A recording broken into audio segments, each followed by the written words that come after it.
Muy bien, vamos ahora a comenzar con la lección número 9. Todavía estamos bajo el estudio de la interpretación de la narrativa histórica.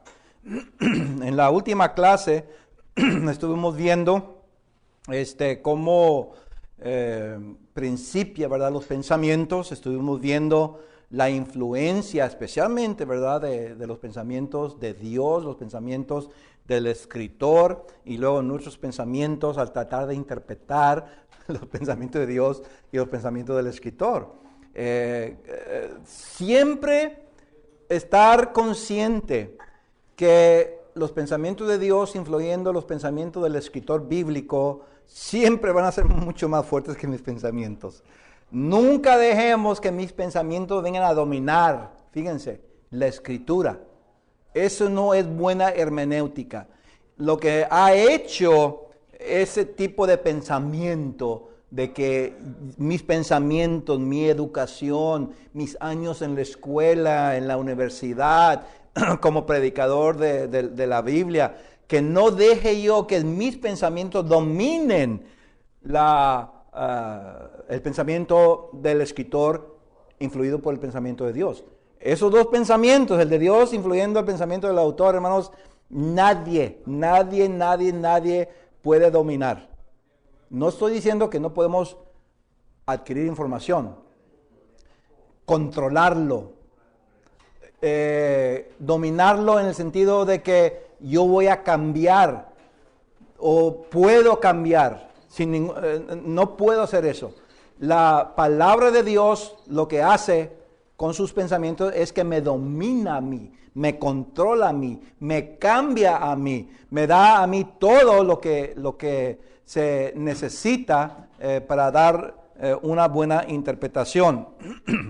En la última clase estuvimos viendo que el intérprete, que somos nosotros, tiene la responsabilidad de dar significado a las imágenes expresadas en palabras de los escritores, porque esas imágenes expresadas en palabras, esos pensamientos, esos valores, esas creencias, realmente son de Dios. No puedo yo hacer ningún cambio a ellas.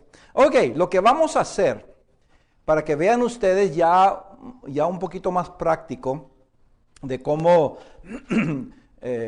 utilizar, ¿verdad?, el pensamiento de alguien más que me influye a mí y no que mi pensamiento influye al escritor. Vamos a hacer algo práctico aquí. Si yo digo carro, ¿qué se les viene a ustedes a la mente? Carro. Carro. Cuatro llantas. Pero ¿cómo sabes que yo estoy pensando en un carro de 4 llantas? ¿Se fijan ustedes? ¿Cómo? Carro. Allá está el hermano Renzo, carro de supermercado. ¿Cómo se? De esos acá le decimos guayincitos. Pero es carro que estoy pensando ya que se usan en supermercado. Cuando yo dije carro, ¿qué estaba pensando, hermano Andrés? Un carro. Un carro normal. ¿Qué es un carro normal? Bueno, pues el que yo traigo. ¿Cómo? El que yo traigo, por decir así. Es que, ¿será que el carro normal que tú traes es el carro que yo estoy pensando? Yo creo que no. ¿Verdad que no saben nada, hermanos? No. No saben absolutamente nada cuando yo dije la palabra carro. Pero aquí está en mi mente. Aquí está en mi mente. ¿Qué van a hacer ustedes para saber más detalles de carro que tengo en mi mente? Información, dice el hermano. Claro, se tiene que hacer un estudio fenomenológico, ¿verdad? Ok, vamos a ver en la pantalla. Noten ustedes en la pantalla, ahí ven ustedes la ilustración del carro. Vamos a leerla. Pongan mucha atención a lo que está escrito allí. porque es mi narrativa. Porque ustedes, ¿verdad? Yo más les dije carro. Ahora noten ustedes lo que digo algo de carro. Dice, el otro día iba yo en mi carro y me encontré un policía. Él usó el radar y fui señalado a una velocidad de 60 millas por hora, que son como 100 más o menos kilómetros por hora. Dice, en una pista de 55 millas por hora. Pensé yo que esto aconteció por causa de mi carro. El oficial fue muy noble y solo me dijo que tratara de controlar mejor la velocidad del carro de acuerdo a las señales. Ok. Noten ustedes. ¿Qué es lo que vemos ahí? ¿Qué es lo que vemos ahí? ¿Qué es lo que están viendo ustedes ahí? En esta narrativa. Bueno, ¿qué saben del carro? El carro iba a cierta velocidad, pero no saben ustedes nada del carro. ¿Se fijan ustedes? Pero en la misma narrativa podemos ver algunos pensamientos que yo expresé. ¿Notaron ustedes algunos de los pensamientos? Que iba en un carro y encontré un policía. Ahí está un pensamiento, ¿verdad? En mi narrativa hablé que el policía usó radar y me señaló que iba a alta velocidad de acuerdo a la velocidad que se pide ahí. Y la velocidad se dice ahí cuánto era la velocidad y cuánto no debe de ser.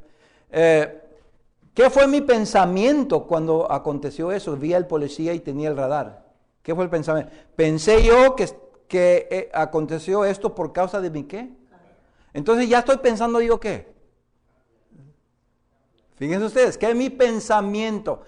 ¿Están notando ustedes aquí que esta narrativa tiene pensamientos? Pero dentro de la narrativa, que tiene muchos pensamientos, hay un pensamiento expresado. ¿Y qué fue el pensamiento expresado? Que yo pensé que me había parado por causa de mi carro. ¿Qué tiene que ver el carro? ¿Hay algo en el carro? A lo mejor no era normal como el de Andrés. Porque me estaba diciendo Andrés hace un momento que para él el carro normal es como el de él. Pues supongo, sin saber sus pensamientos, que todo trabaja, las luces, los frenos, todo está bien, ¿verdad? Este sería un carro normal. ¿Será ese es el punto que estoy pensando aquí? Yo pensé que era por causa de mi carro nos paró el policía. Bueno, seguimos nosotros, ¿verdad? Analizando aquí esta narrativa que acabamos de leer y solamente sacamos parte. ¿Todavía tienen información de mi carro? Nada. Pero ¿qué hizo el oficial? No era que había defectos en el carro, porque ¿qué hizo no me paró y este es real, ¿ok? No me paró el policía por el hecho que faltaban luces, cosas así. Porque estaba usando ¿qué? El radar. Entonces no tiene que ver con velocidad, ¿verdad? Ok, posiblemente sé una cosa, que el carro corre recio. A lo menos es normal en eso, ¿verdad? No le faltan pistones, ni puntillas, ni nada así, ¿verdad? Corre bien, tiene buena velocidad. Ok, a este punto, lo único que sé del carro es que corre bien. Y corrió más de la velocidad. Es suficiente información. Si yo estoy acá, ¿verdad? Y esa fue mi narrativa. Y luego alguien les pregunta, pues, dime algo del carro. Con esa narrativa es suficiente para poder dar una buena interpretación del carro. ¿Qué creen ustedes? ¿Verdad que no? No es suficiente. ¿Qué necesitaría hacer yo? ¿Investigar de otra manera? ¿O es posible que alguien me conozca a mí, verdad? Y ustedes van y preguntan a aquella persona. Estamos hablando de fuentes, ¿qué? Extra alanísticas. Fuentes no mías. Fuentes de alguien más que conoce a Armando y su carro. Y a lo mejor van allá con Ignacio Bárcenas, ¿verdad? Y le dicen, oye, dime, Armando tenía un carro, dime algo de un carro que Armando tiene. Ah, bueno, sí, conozco a Armando y conozco que este carro es así, así, así, ok. ¿Será suficiente información todavía? ¿Verdad?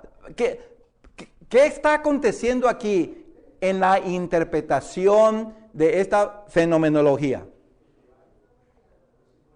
¿Qué está aconteciendo?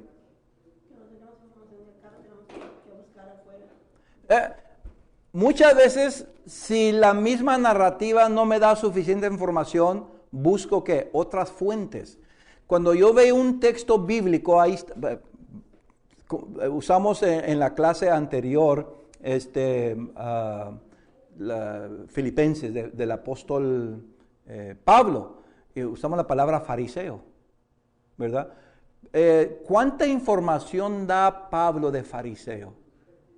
Pensamientos de Pablo en la Biblia. Pónganse a pensar. ¿Cuántos pensamientos da Pablo, expresa Pablo? Sea en 1 Corintios, en Filipenses, en Tesalonicenses o en Hechos. ¿Han hecho ustedes ese análisis? No mucho. Nomás dice que él es o fue fariseo, es todo.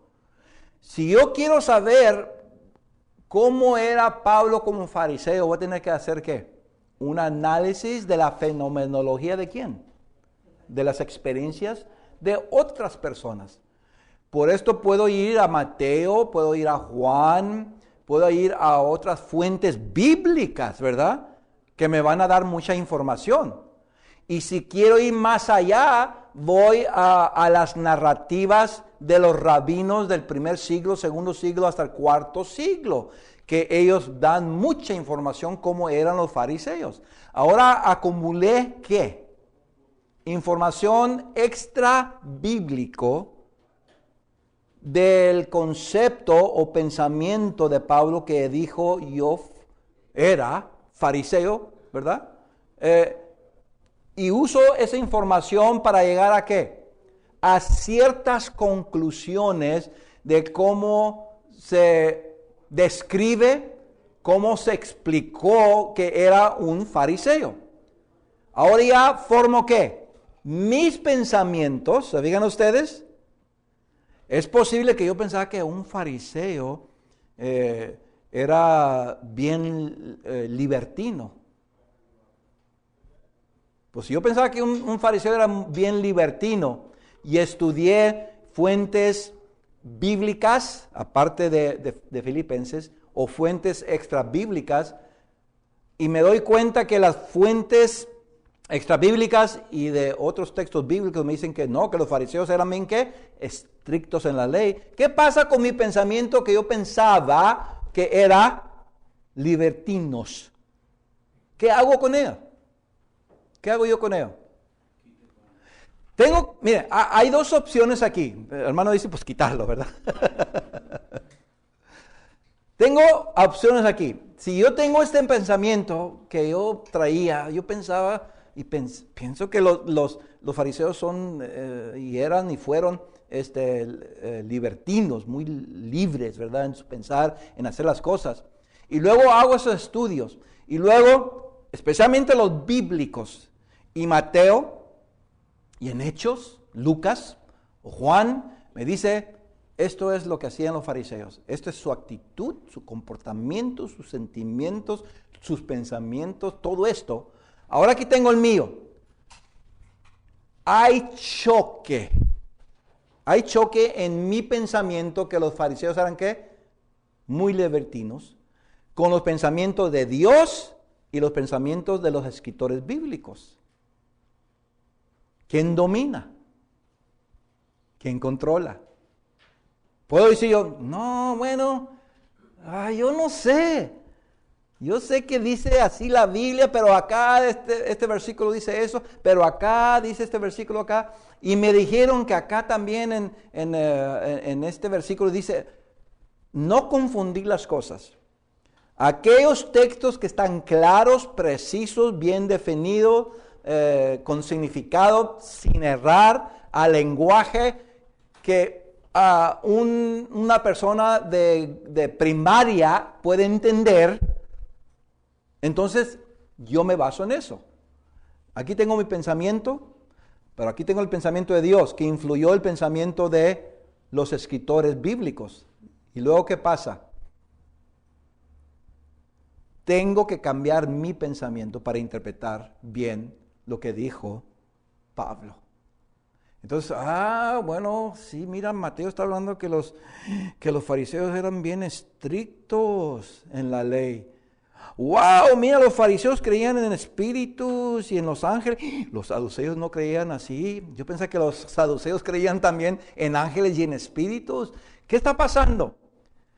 La mente de Dios, influyendo a la mente del escritor, está tratando de cambiar mi mente. Yo tengo que permitir que la mente de Dios cambie mi mente. Quito entonces, ¿qué? Fariseos libertinos y pongo aquí fariseos bien estrictos y algunas de sus características teológicas. Ahora voy a Filipenses y si un hermano me dice, estoy en una clase bíblica, hermano Armando, ¿qué es un fariseo? ¿Qué le voy a decir? Antes yo pensaba acá, ese pensamiento de que era un fariseo, ya, ¿qué pasó con él? Ya lo quité porque Dios me influyó a cambiarlo. Ahora lo que voy a interpretar yo es de acuerdo a lo bíblico primeramente, haciendo esas investigaciones, y luego también ¿a qué? A fuentes extra bíblicas. Ok, carro, vamos a regresar a carro. Vamos a ver la pantalla, otra vez. Es todo lo que sabemos del carro, noten ustedes, ahí en la pantalla, lo que acabamos de ver. Pero noten ustedes la siguiente descripción o explicación.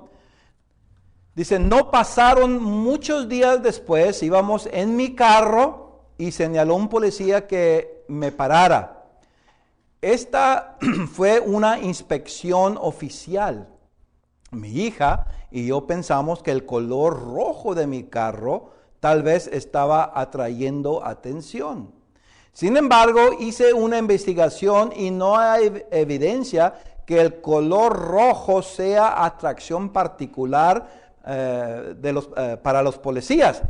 Y aunque es un 2005, no hay indicaciones que sea atracción por el año, ni por el color. Ok, ¿qué es lo que vemos aquí en esta ilustración? ¿Qué es lo que vemos? Ya, por casualidad, no. Dígame algo del carro. ¿Eh?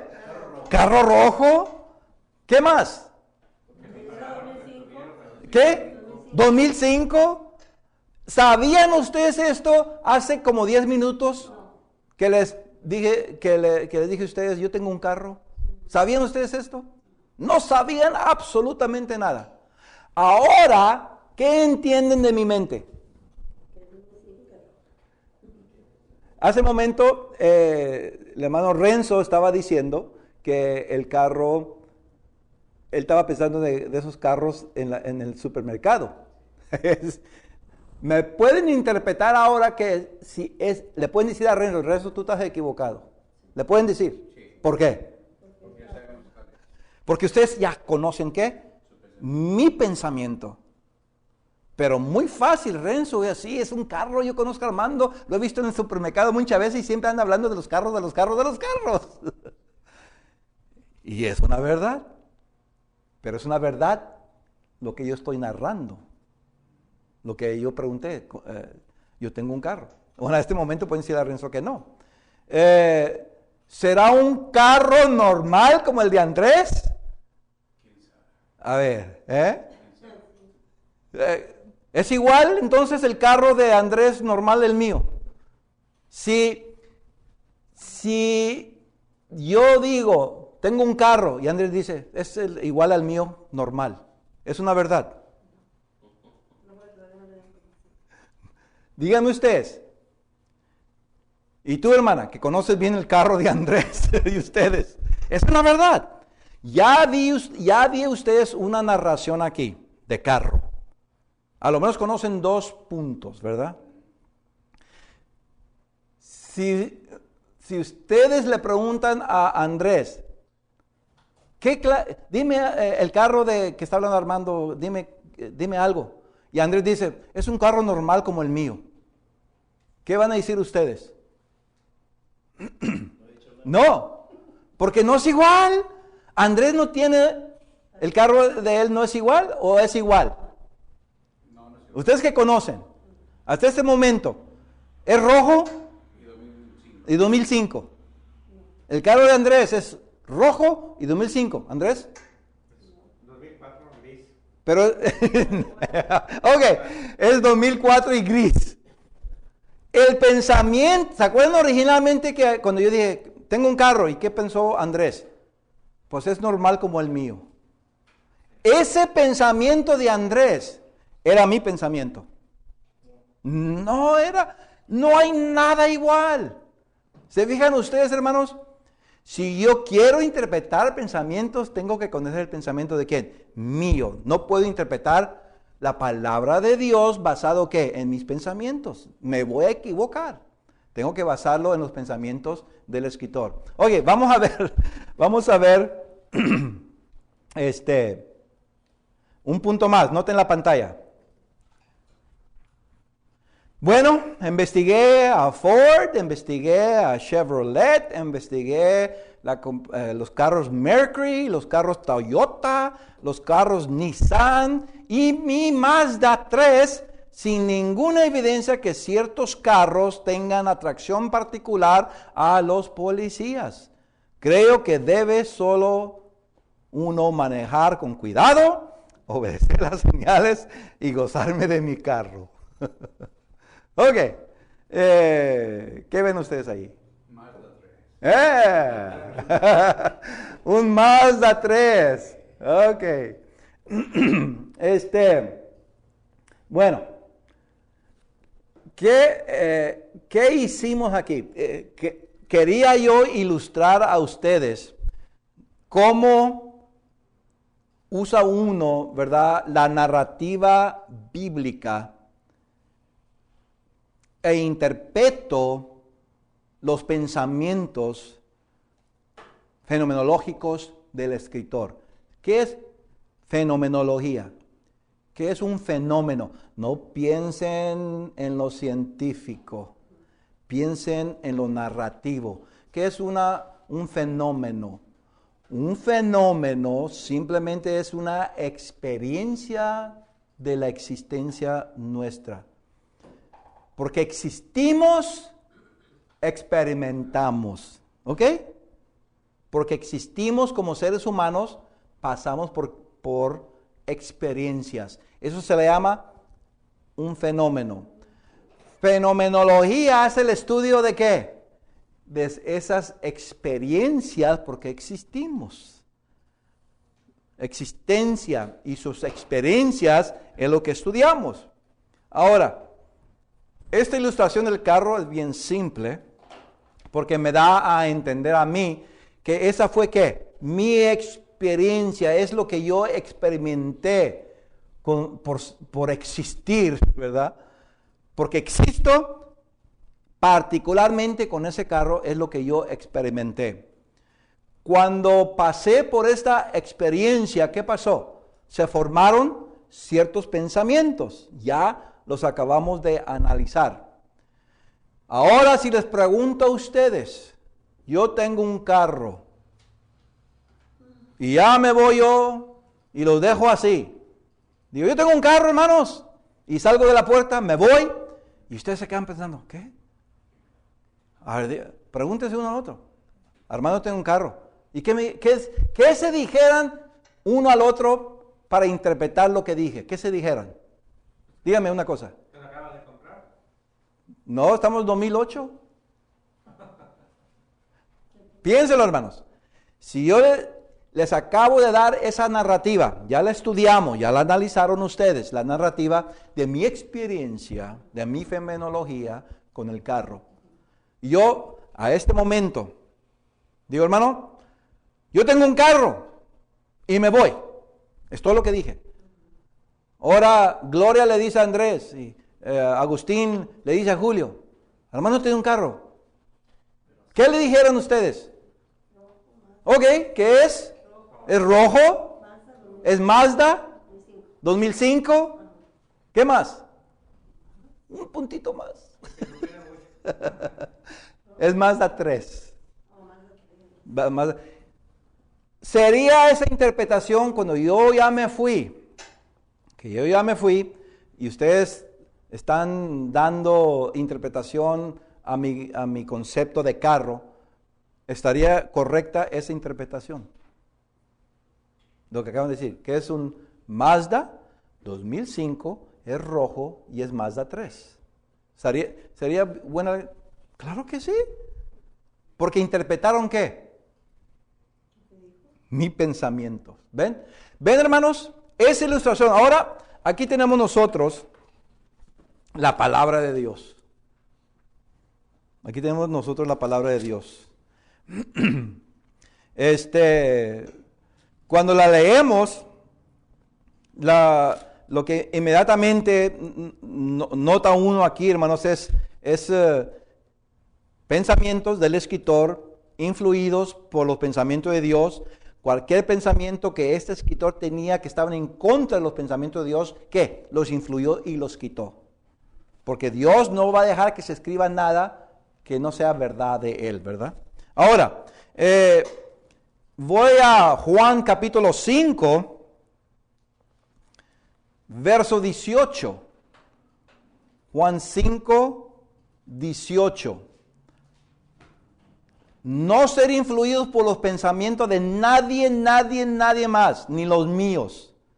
Olvídense lo que dijo Ignacio, olvídense lo que dice Armando, olvídense lo que dice Hendrix, olvídense lo que dice Juan Antonio Monroy, olvídense lo que dice el hermano Ken, olvídense lo que dice el hermano Montenegro, olvídense lo que dice el hermano Fernando, olvídense todo lo que dice todo el mundo.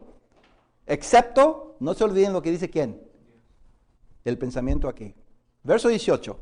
Dice, por esto los judíos aún más procuraban matarle, porque no solo quebrantaba el día de sábado, sino que también decía que Dios era su propio Padre, haciéndose igual a Dios. Ok.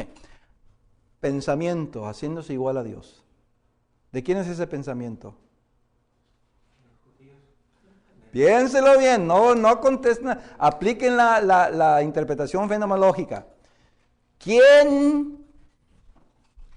¿De quién es ese pensamiento? Haciéndose igual a Dios. ¿De quién es ese pensamiento? Pues, puede ser los fariseos, puede ser Juan, puede ser el pensamiento de Jesús. ¿Quién creen ustedes? Judíos, entonces no es particularmente los fariseos. ¿Ven? Entonces ya hemos deducido, ¿verdad? Que no son ¿qué? Fariseos, ni saduceos, ni herodianos, ni celotes, ni esenios, son todos, ¿verdad? Por eso los judíos aún procuraban matarle. Esta es la acción de los judíos, porque no solo quebrantaba el día. ¿Quién dijo? Porque no solo quebrantaba el día del reposo. ¿Quién observó eso? Los fariseos. ¿Y quién?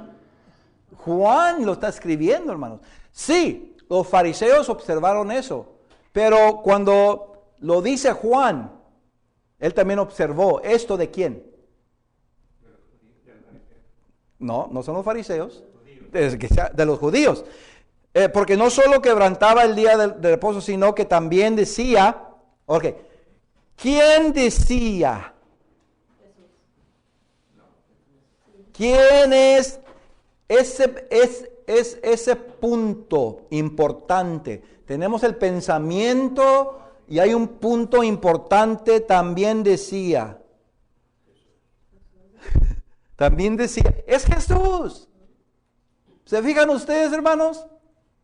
¿Quién? Este pensamiento también decía que Dios era su propio Padre. ¿Quién decía eso?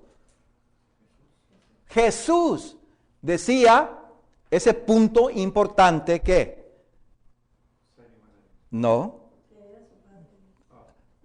El Padre, ¿qué? Es mi Padre. Y esa frase es decir ya una conexión que directa y única. Y luego dice el pensamiento haciéndose igual a Dios. ¿Quién dijo eso? Bueno, hay unos que dicen que Jesús. Analícenlo, hermanos. Por eso estudiamos esto de ver los puntos. Juan, exactamente, dice el hermano allá. Juan dijo eso. Juan fue el que dijo haciéndose igual a Dios. Ese pensamiento, hermanos, es de Juan en base de lo que él experimentó, de lo que él vio, de lo que él observó de Jesús. Vamos a regresar varios años antes. Aquí está Juan el apóstol. Todavía no conoce a Jesús, ¿verdad? No conoce a Jesús. Ve a Jesús. Escucha cómo habla. Con toda probabilidad, díganme ustedes, ¿qué pensamiento tiene de Jesús al escuchar hablar a Jesús? ¿Qué creen ustedes? Comienza a hablar de Jesús, comienza a escuchar a Jesús, lo comienza a hablar con él, a observar. ¿Qué pensamientos tendría él original en cuanto a Jesús? Ese es Juan el Bautista. No, este es Juan el apóstol. Otra vez, hermanos. Cuando ustedes digan, hagan análisis, ¿quién dijo esto? Es verdad. Alguien dijo, este es el Cordero de Dios que quita el pecado del mundo. Fue Juan el Bautista. Pero Juan el apóstol observó eso. Ok, ese es otro texto, ¿verdad? Pero aquí, haciéndose igual a Dios. Con toda probabilidad, porque vemos otros textos, hermanos, sabemos que, como la mujer samaritana, este será un profeta. O como Nicodemo. Sabemos que vienes de Dios, pero todavía no sabemos quién eres. Regresando, cuando Juan el Bautista andaba predicando, vinieron fariseos por mandato de los sacerdotes y los escribas y todo eso, que andaban preguntando a Juan, oye Juan Bautista, ¿tú eres el Cristo? ¿Y qué dijo Juan? No soy yo. No soy ni digno, ¿verdad?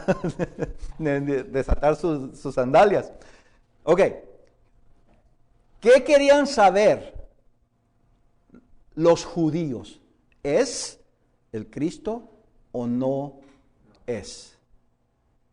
Estos judíos del versículo 18, ahora sí regresando a la narrativa aquí. Los judíos decían, ¿qué pensamiento tenían aquí? Este no es hijo de Dios. Este no es Dios. Es nomás un hombre. Pues conocemos allá, mira, José, su papá, es un carpintero. Tenían muchos pensamientos de mucha gente. Lo único que tenemos que concentrarnos es ¿qué dice aquí Juan? Entonces, estos judíos tenían el pensamiento, no es Dios. Si ellos quieren, hermanos, aceptar la palabra de Dios, tenemos que dejar que influya lo que dice Juan, porque es palabra de Dios, lo que dice Juan, y sustituya lo que dicen los judíos. Si yo soy un judío, digo, ese no es Dios. Entonces, cuando yo veo aquí a Juan, dice que él se hacía igual a Dios, ¿qué tengo que hacer? Quitar, hermanos, este pensamiento equivocado. Quito, no es Dios. Lo boto a la basura y pongo ¿qué? Haciéndose igual a Dios. ¿Quién dijo esto? Jesús se hizo igual a Dios. ¿Quién dijo eso? Juan. ¿Cuál es más fuerte, la mente de Juan o la mente mía? La de Juan. Entonces mis pensamientos quedan en segundo lugar. Ok. Eso es interesante, hermano, porque lo que influye muchas veces los pensamientos, dijimos que los pensamientos están ¿qué? Interrelacionados con muchos. Lo que dice Armando, lo que dice el hermano Montenegro, lo que dice Juan, lo que dice el hermano Racines, lo que dice el hermano Piero, todo está allí, hermanos, influyendo todo esto a este pensamiento mío. Lo que tengo que hacer es que decir, Dios, yo sé que traigo muchas influencias aquí, pero ¿qué dice este hombre? ¿Qué es el pensamiento de este hombre? Porque es así, hermano, ese pensamiento sí es fuerte, ese pensamiento sí es el que se debe de aceptar. Entonces, ¿qué hago yo? ¿Qué hago yo? ¿Qué hacen ustedes? ¿Qué hicieran ustedes? Sustituyen, quitan, cambian su pensamiento, mío propio, pongo el de Dios aquí, y ahora cuando voy a ir a una clase, hermanos, déjenme decirles algo. Vamos a estudiar Juan capítulo 5, del versículo 15 hasta el versículo 18. Y comienzo a hablar, y yo llego al punto donde dice, haciéndose igual a Dios. ¿Qué voy a interpretar ahí? Enseñarle una clase. Jesucristo fue y es Dios. No más en este texto, por supuesto, hermanos, hay más textos bíblicos que puedo acudir para apoyar este pensamiento. Pero si este fuera el único texto, quitando todas las influencias, todos los comentarios, quitando todo, este texto dice todo, ¿verdad? Dice todo. Es Dios. Ahora, ay, hermano, pero yo no entiendo eso. Bueno, ¿cómo es que Cristo es Dios, es humano? No tengo todas las respuestas de esos. Esos son comentarios míos filosóficos, teológicos. Lo único que sí sé es lo que dice Juan. ¿Cómo es en su naturaleza humana? ¿Cómo es en su naturaleza divina? No entiendo completamente. Lo único que acepto por lo que dice Juan, literalmente, a punto de la letra, con su significado de palabra, es igual a Dios. ¿Qué comentarios puedo dar acá a una persona de explícame cómo es eso? Pues ya son comentarios. Lo único que tengo que aceptar primero es que el pensamiento de Juan. ¿Cómo lo voy a explicar acá en comentarios? Bueno, ahí tiene una cierta libertad uno, ¿verdad? Porque pues es bien profundo eso, ¿verdad? Lo único que tengo que aceptar como verdad, sin titubear, sin quitarle significado, es lo que dice Juan. Y yo sé que tengo muchos otros pensamientos acá, pero ¿qué? ¿Cómo puede estar Dios aquí en la tierra y estar Dios allá en el cielo? Bueno, hay muchas interpretaciones, y respeto la de ustedes y espero que respeten las mías. Lo único que sé es que Juan dijo es igual a Dios, punto y se acabó, es lo único que sé. Si quieren aceptar mi comentario, cómo acontece eso, están libres de aceptarlo, y si no quieren, están libres de no aceptarlo. Pero no podemos decir, no acepto yo que Jesús es Dios. Entonces estamos diciéndole a Juan, te equivocaste tú con tu observación, tu experiencia, que Dios permitió venir a dominarte tu mente y escribirlo. No trabaja así, hermanos. Es donde nos metemos nosotros en muchos problemas. Ok, vamos a ver otro punto aquí. La historia literal y personal. La historia literal y personal. La narrativa dicha o escrita, más que todo es una historia literal y personal. Se debe recordar que hay narrativas con sentido figurado. Ya hemos hablado de eso, ¿verdad? Pero la mayor parte de los seres humanos, nosotros, nos relacionamos más con la historia literal. Todo es literal. Y en la Biblia hemos dicho que una de las reglas de la hermenéutica es que si todo es literal, solo que veamos lenguaje figurado, ¿verdad? Ok, al leer una revista, un periódico, la Biblia, lo escrito y leído es algo histórico que aconteció expresado en una narrativa. Toda la Biblia es historia escrita por varios autores, narradores, codificadores, ¿verdad? Y cada libro de la Biblia es una narración de un escritor. Por lo tanto, básicamente, la Biblia es un libro de historia. Muchos dicen, la Biblia es un libro de historia, y está bien. Pero, porque es un libro de historia, no quiere decir que no es inspirado, o que debemos de vivir de las verdades que Dios quiere, ¿verdad? Porque es historias, como la historia de Nerón, las historias de las guerras galias, las filosofías históricas de Séneca, el libro histórico de Josefo. No es igual, no es igual. Todos estos libros que acabo de mencionar son históricos, ¿verdad?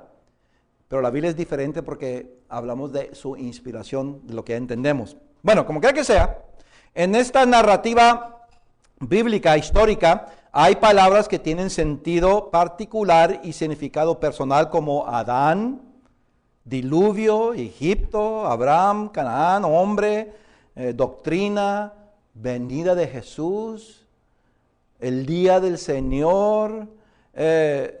Cuando uno hace entonces una evaluación analítica de estas palabras que acabo de mencionar, ¿qué tiene que hacer uno? Porque yo tengo mis pensamientos de la venida del Señor. Yo tengo mis pensamientos. Ahí está. La venida del Señor. Ustedes tienen sus pensamientos, ¿verdad? Y si nos ponemos a hablar aquí, ¿qué son sus pensamientos? Algunas cosas que vamos a decir van a ser en el sistema comparativo, van a ser muy cerca o casi igual, pero en otro que vamos a diferir, ¿verdad? ¿Por qué va a haber diferencia? Porque yo tengo unos pensamientos diferentes al de ustedes y ustedes al míos. Pero a ustedes les puedo decir con todo respeto, veo lo que estás diciendo aquí, pero bueno, yo pienso de otra manera.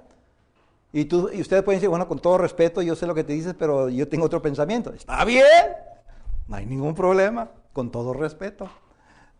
No puedo decirle a Juan o al apóstol Pablo, allá en segunda de Tesalonicenses, ¿verdad? Capítulo 3 y capítulo 4. Pablo, eso de la venida del Señor, esos pensamientos tuyos y los míos no están iguales. Con todo respeto, yo sé lo que dices, lo que estás diciendo, pero bueno, no puedo decir eso. No puedo decir eso. Esos son pensamientos de Dios, hermanos, acuérdense. Entonces yo tengo que hacer un análisis. ¿Qué quiere decir Pablo con la segunda venida de Jesús? Estudio la narrativa y ¿qué pasa? Llego a ciertas conclusiones, ¿verdad? ¿Cómo explica Pablo segunda venida del Señor? ¿Cómo describe Pablo venida del Señor?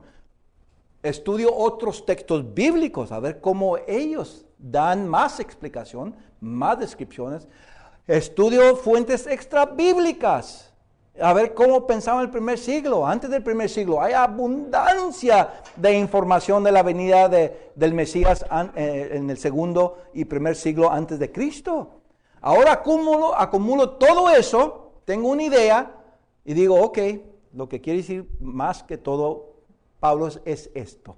Primeramente por su contexto y también porque otros corroboran, ¿verdad?, lo que dice allí.